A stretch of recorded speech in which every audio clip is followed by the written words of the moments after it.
Hello అండి. నా Saturday evening routine అనేది ఆల్మోస్ట్ ఇలానే ఉంటుందండి. ఇప్పటికే 2 డేస్ అయితే అయిపోతుంది. నేను తలకు ఆయిల్ పెట్టేసుకొని, అలా తలకు ఆయిల్ పెట్టేసుకొని ఎక్కువ రోజులు ఉండాలంటే నాకు చాలా చిరాకుగా ఉంటుంది. అందుకని చెప్పేసి ఫాస్ట్‌గా హెడ్ బాత్ అయితే చేసేసి, అది అలా ఆరకుండానే ఆదరా బాదరాగా వెజిటబుల్స్ తెచ్చుకోవడానికి మార్కెట్‌కైతే వెళ్ళానండి.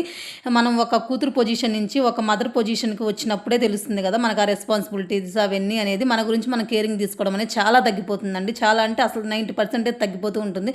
సో, దీని గురించి ఏమంటారనేది ప్రతి ఒక్క మదర్ అవునా కాదని తప్పకుండా కామెంట్ అయితే చేయండి. అలా వెజిటబుల్స్‌కి వెళ్ళేసి వీక్లీ మొత్తం సరిపడా వెజిటబుల్స్ అన్నీ తెచ్చుకుంటే నాకు మనసుకు చాలా ప్రశాంతంగా ఉంటుందండి. ఇంకా వీక్ సరిపడా బయటికెళ్ళాల్సిన అవసరం అయితే అస్సలు ఉండదు.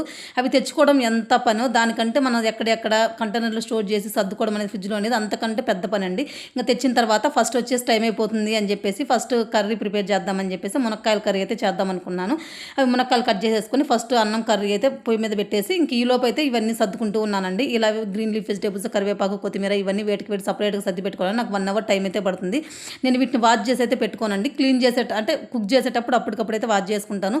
ఇలా మొత్తం సర్దేసుకునే లోపు పొయ్యి మీద పెట్టినటువంటి వంట కూడా కంప్లీట్ అయితే అయిపోయింది. ఇదిగోండి ఇక్కడ కర్రీ కూడా అయితే రెడీ అయిపోతుందండి. ఇది సరిపోదు అని చెప్పేసి ఒకవైపు మళ్ళీ కొంచెం బెండకాయ ఫ్రై చేద్దామని చెప్పేసి అది కూడా అయితే ఒకవైపు అయితే చేస్తూ ఉన్నాను. బెండకాయ ఫ్రై అనేది ముద్దలాగా రాకుండా పొడి పొడిగా ఉండాలి అంటే ఎలా చేయాలని మన ఛానల్లో ఆల్రెడీ ఉంది. ఒకసారి అయితే చెక్ చేయండి. ఇంకా అందరు డిన్నర్ చేయడం కంప్లీట్ అయిపోయిన తర్వాత సాటర్డే నైట్ వచ్చేసి నేను రైస్ అయితే తీసుకోనండి. ఏదో ఒక టిఫిన్ అయితే తింటాను. ఈరోజు కొంచెం హెవీగా ఉందని చెప్పేసి మ్యాంగో కట్ చేసుకొని తినేసాను. Video please